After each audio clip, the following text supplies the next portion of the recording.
Long Road to Friendship, Chapter 2, Chance Mating. Sunset Shimmer was grateful that Vice Principal Luna had been half-joking about the reconstruction of the school's front wall and the large crater in the ground. While she, Snips, and Snails were forced to do work well after the dance was over, Luna and Celestia had claimed that professional manpower would be needed to fix everything, and that the three had been allowed to go.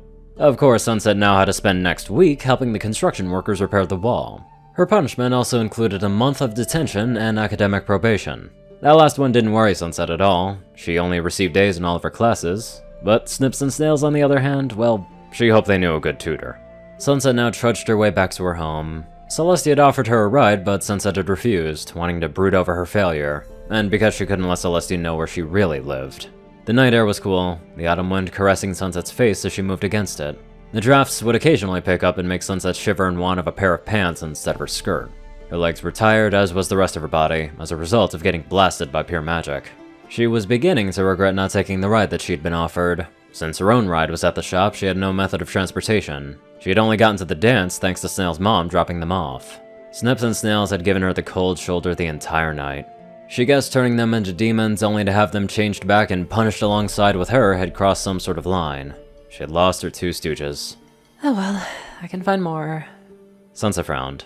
No, she couldn't. No one would have their right mind to do anything for her after tonight. She wouldn't be able to get enough dirt on anyone in the school to compare to what she had done. Even if she could, what purpose would it serve? In 2 days, Twilight Sparkle had single-handedly stormed the school, united the students, and shown them that they all had one common enemy: Sunset Shimmer. She had been dethroned in less than a week, her dictatorship completely crushed and replaced by the magic of friendship. Sunset's nails bit into her palm. Whatever feelings the elements of harmony had forced her to feel were gone now, all replaced by a cold resentment and the bitter sting of defeat. She almost had everything. Now, she had absolutely nothing. Something wet snaked down her cheek as she wiped it away with the back of her hand. This is no time for a pity party. I already broke down in front of the whole school, which I will never live down. So no more crying. It's time to plan. There has to be some way for me to get back on top. Sunset stopped and leaned against a light post. She felt cold and exhausted, and judging by the area she was in, she was only a little over halfway home. Who am I kidding? I can't do anything here. The only thing I can do is wait for the portal to open and go back to Equestria. Maybe there I can find something that'll help me get back to Twilight Sparkle. She thought the idea of getting revenge on her mortal enemy would cheer her up, but instead it only left a bitter taste in her mouth and her stomach churning. She pushed herself off of the pole and kept walking. I need a bath and a long nap.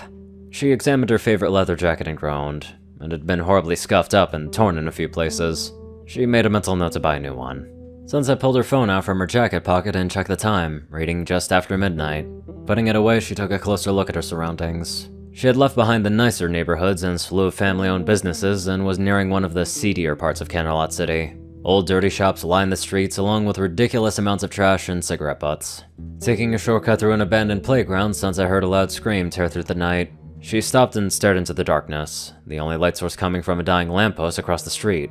A girl quickly ran into view, and time slowed to a crawl, while Sunset stared at her, mouth agape. She was wearing a simple navy blue shirt and jeans with purple boots and a matching jacket. A familiar starburst was stitched into the corner, a starburst that made Sunset's eye twitch with fury. Twilight Sparkle ran down the street, fear written on her face as she screamed. Help! Someone please help me! Close behind her, 2 shady men chased after her, whistling and promising to do things that made Sunset's skin crawl. A jolt ran down her spine, and Sunset found herself chasing after the 3 of them.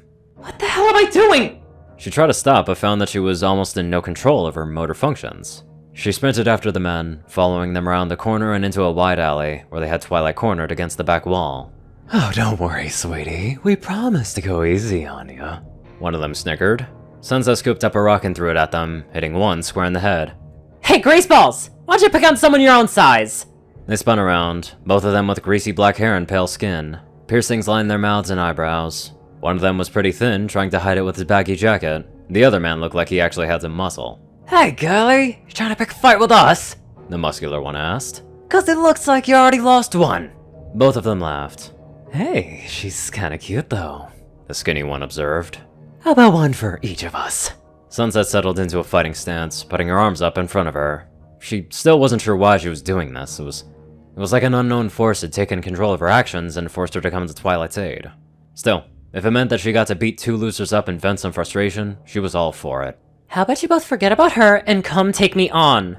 Sunset said coolly. Seriously, kid, you wanna fight us? The skinny one asked. That would imply you two being an even match for me. I'm just gonna beat you into the ground. Alright, you asked for it.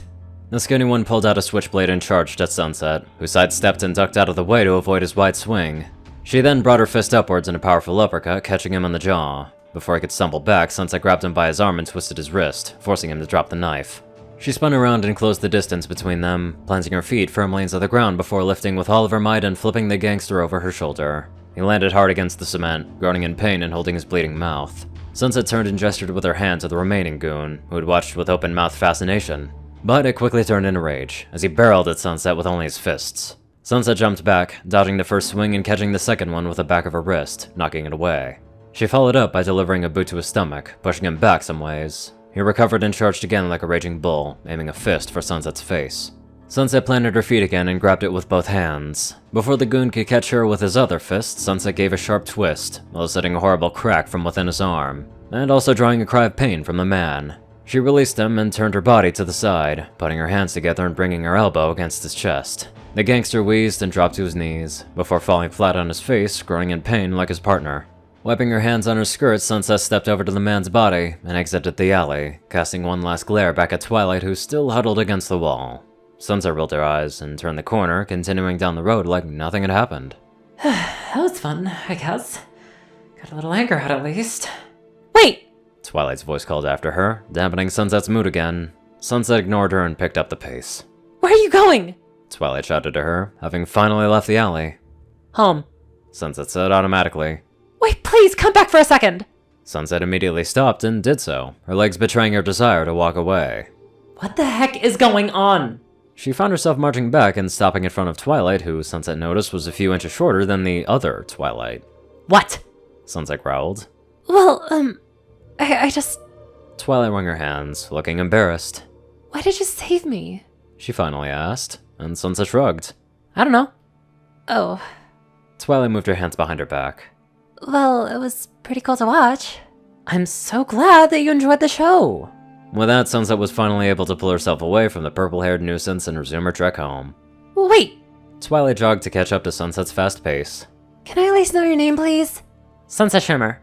Sunset responded before she could even think about it. Why would I tell her my name? Whatever, not like it matters. Well, Sunset Shimmer, I'm pretty sure that you saved my life. Whoop-de-doo from me. Sunset said, twirling a finger in the air. Twilight cocked her head.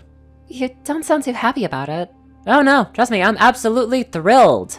Twilight sighed. Anyway, I just wanted to say... Sunset whirled around and jabbed a finger at her. Listen, Twilight, I don't care. How do you know my name? Because I already know who you are.